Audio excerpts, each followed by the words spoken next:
This is disgusting. The box hit the pavement with a wet slap, scattering pieces of fried hand pie and shredded cabbage across the concrete. The blonde woman stood with her arms crossed, dabbing the corners of her mouth with a napkin like she'd just been served something beneath her. Spicy and greasy, she sneered, just like every failed street vendor out there. The line went silent. Clarisse stood behind the food truck window, one hand frozen mid-scoop, the other gripping the edge of the counter. Nobody said anything. No one came to her defense. The only sound was the soft crackle of the oil still frying in the pan behind her. She had no idea the woman she just mocked was the wife of the man standing silently inside that truck. Marcus Morris, the black CEO who built everything she was standing in front of.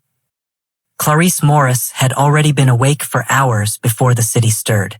At 4:30 a.m., while the streets of Ridgeport still lay quiet and gray, she was chopping garlic and seasoning chicken thighs in the tight prep corner of the Ember Spoon. Her and her husband's food truck. There was no fancy team, no entourage, just her, the morning light, and a stove that sometimes sparked twice before catching. To everyone who passed by, she was just the kitchen girl, the woman in black always behind the grill. Her name tag simply read, Clarisse Kitchen. No last name, no title, no story. But the truth was, Clarisse wasn't some anonymous line cook. She was a graduate of the Culinary Institute of America. She'd staged at award-winning restaurants in New York. She once had a full write-up in Gastronome Quarterly.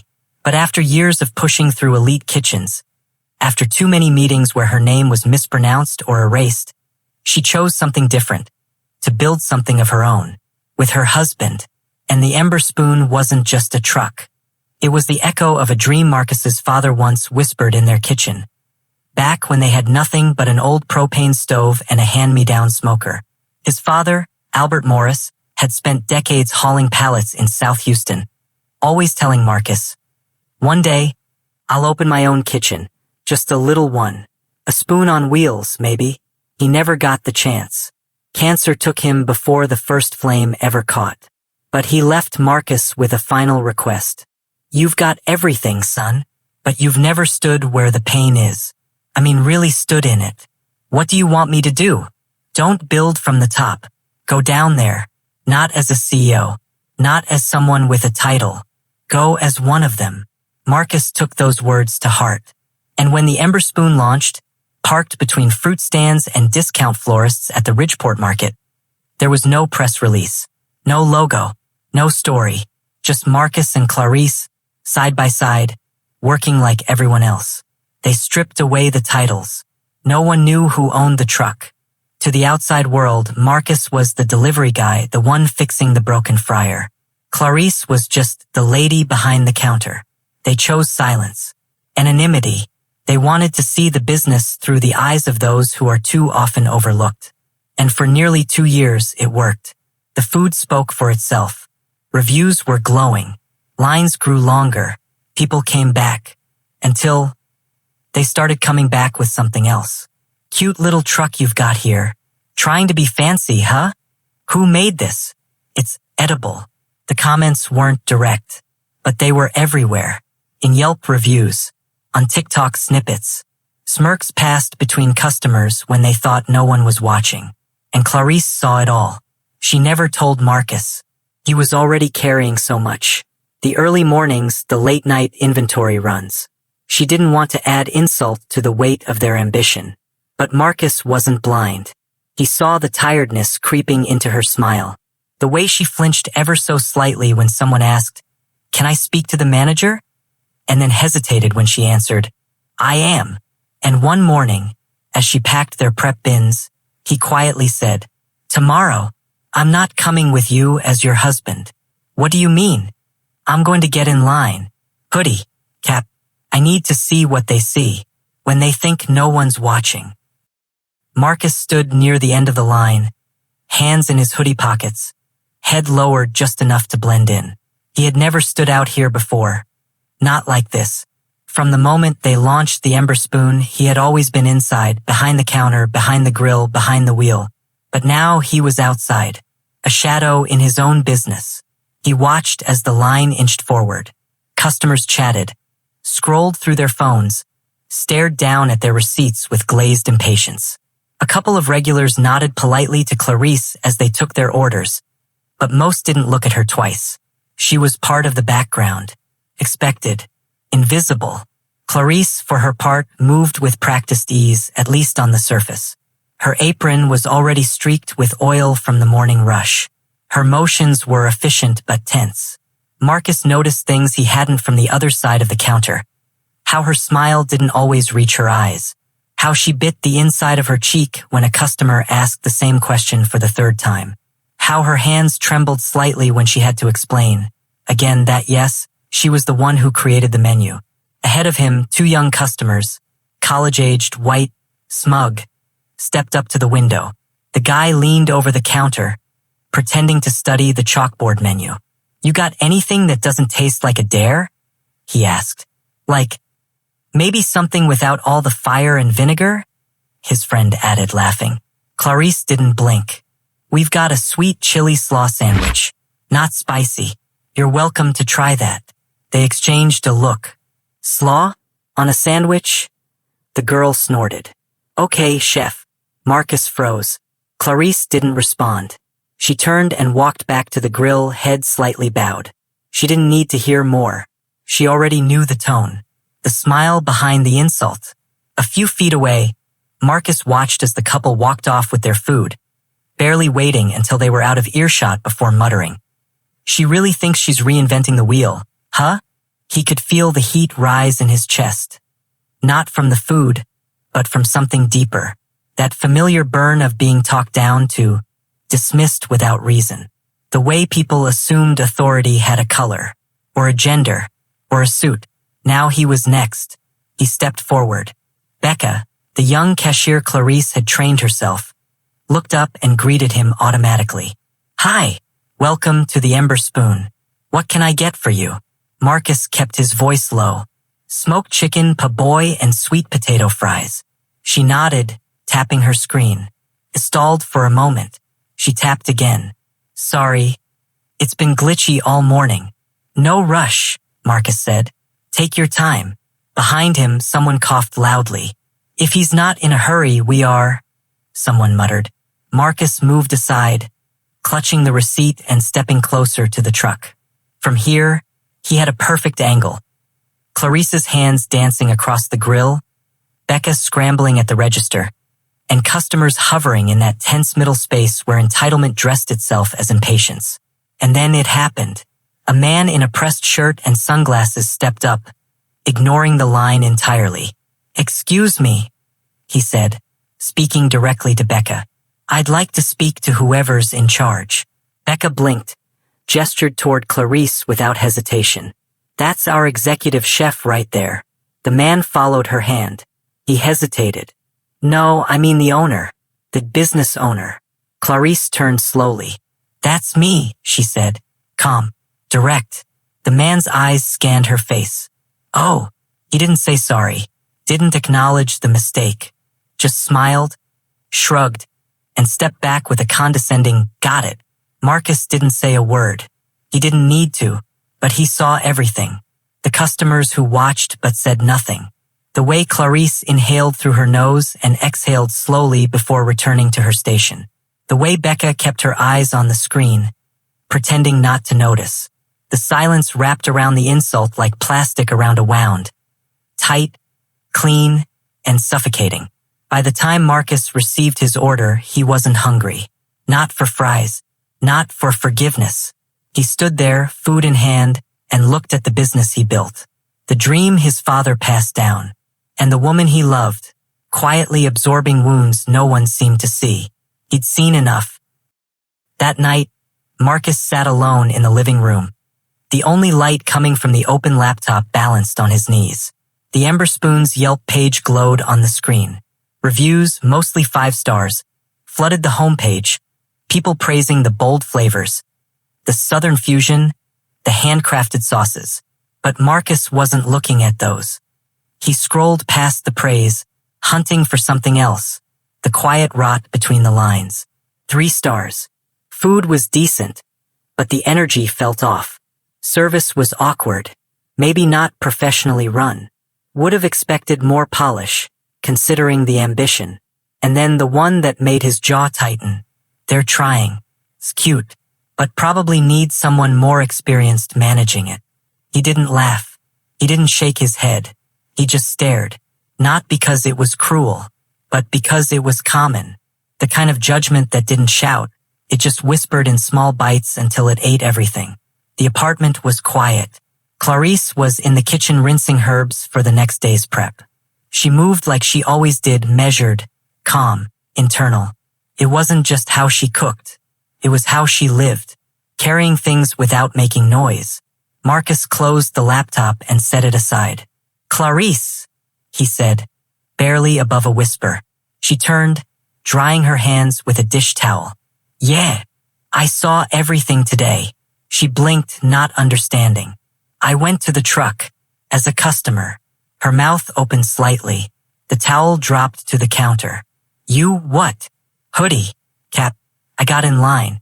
I ordered the pa-boy." He looked at her. Really looked. "I watched them talk down to you, like you were some stand-in, like you didn't belong."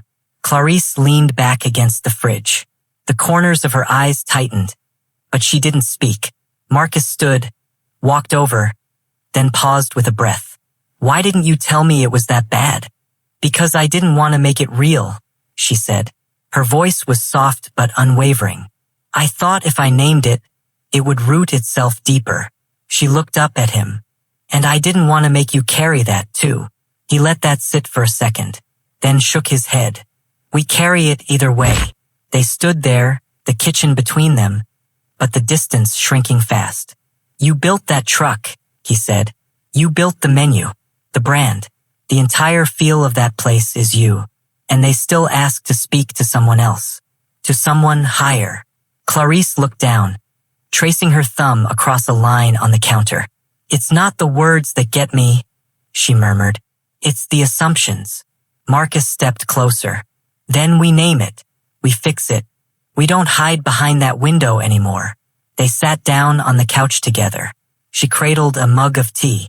He reopened the laptop, not to look at reviews but to draft something real. Not a press release. Not a comeback plan. They made a list of everything that needed to change. New staff meeting protocols, weekly check-ins where people could speak honestly about customer behavior. Public signage, clear, permanent. Clarisse Morris, co-founder and executive chef. No more anonymous apron. Rework the customer flow. Less wait time, more clarity, fewer friction points that gave people room to lash out. Outreach initiative, partner with local food shelters to give back on their terms. Clarisse suggested a feature wall inside the truck. Photos of their journey, of Albert Morris, of the early days. Not as a brag, as a reminder. If they're going to question who's behind the food, she said, let's show them. It was past midnight when they finally stood again. The tea had gone cold, but something else had warmed. Clarisse reached up, smoothed the front of Marcus's hoodie, and gave him a look that said thank you without a single word. He smiled. You ready? For what? To stop surviving it, he said, and start owning it. The next morning, the air was lighter, but Marcus's posture was different. He wasn't wearing his hoodie. He didn't blend into the prep line. For the first time in nearly 2 years, he walked up to the food truck not as a silent partner or shadow founder, but as himself. Clarisse was already there, tying her apron. The team was gathering. Becca wiping down the counters, Jamal stretching his arms as he leaned on the back of the truck, yawning. They looked up as Marcus approached and called everyone together. I need 10 minutes, he said. No orders, no prep, just us. The team formed a loose semicircle in front of the truck.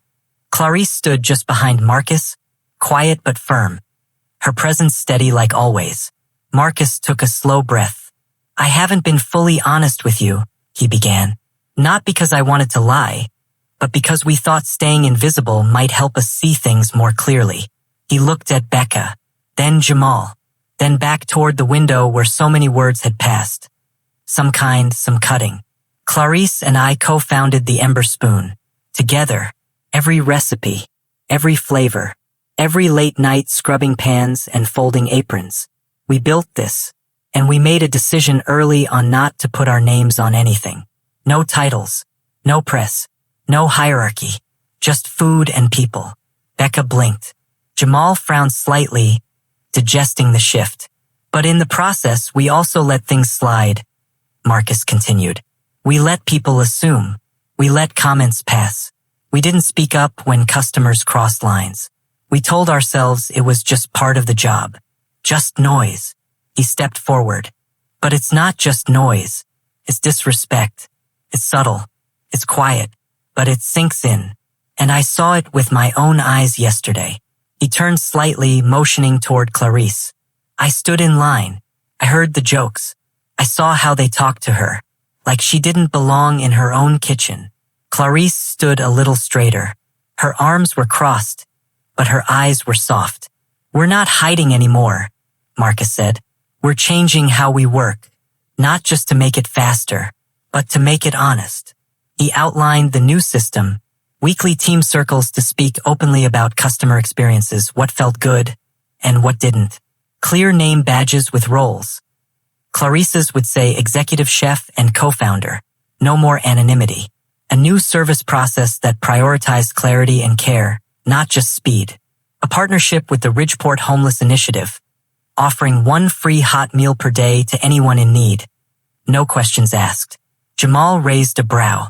All this because of what happened yesterday? Marcus smiled, but there was weight behind it. No.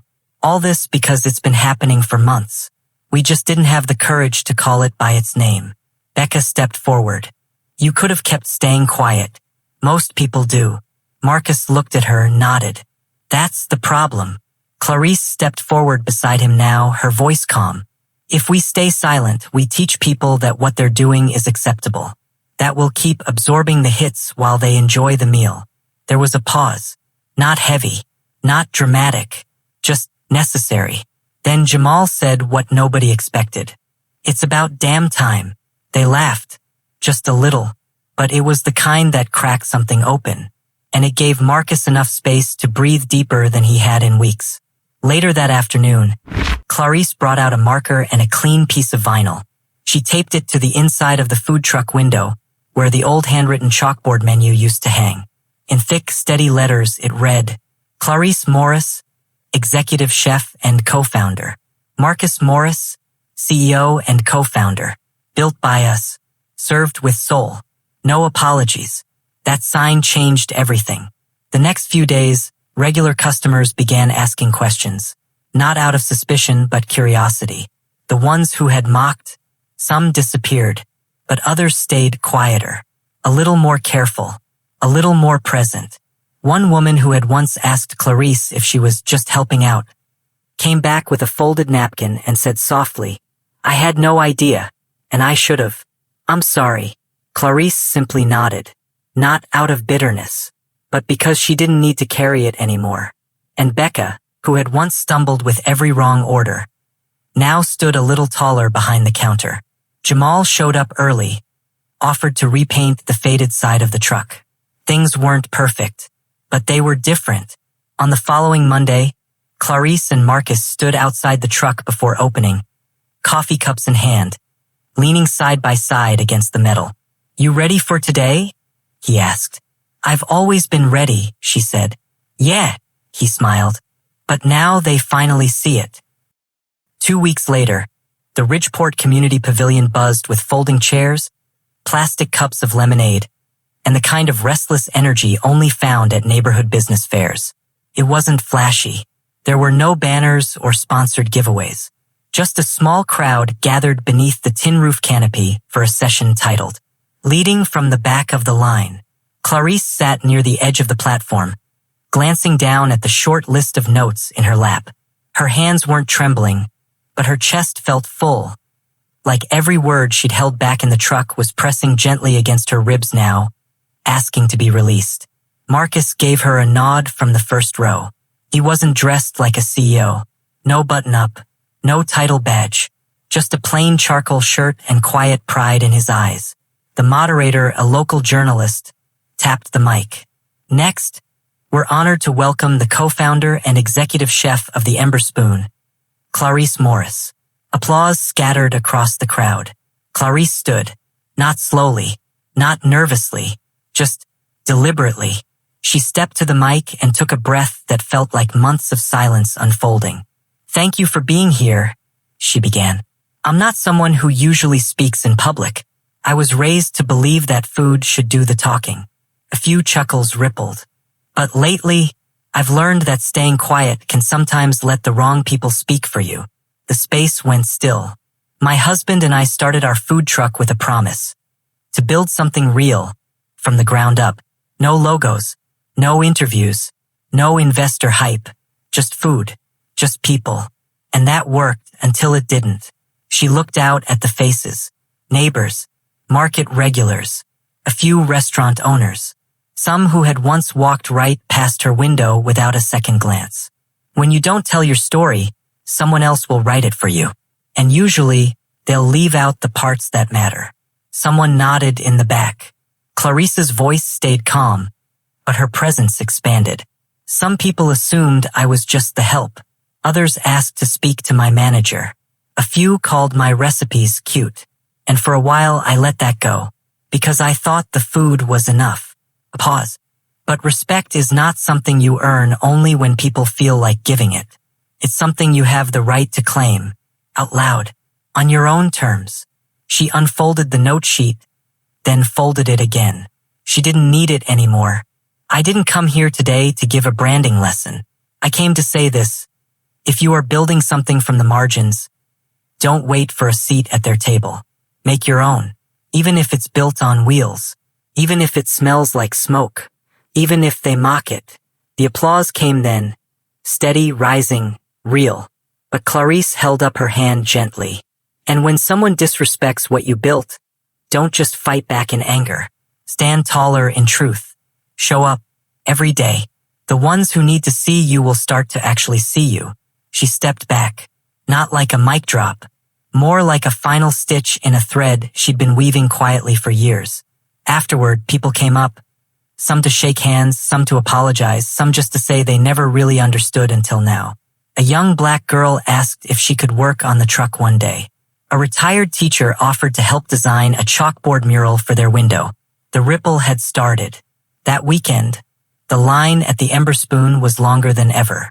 But something had shifted. People asked Clarisse about her recipes now, about her father-in-law, about what it meant to start from silence and build toward something unmissable. Marcus worked the register that day. Clarisse ran the line. And when an older man in a faded baseball cap approached and muttered, "Tell the chef that was the best po' I've had since Baton Rouge," Clarisse leaned out the window, smiled, and said, "You just did."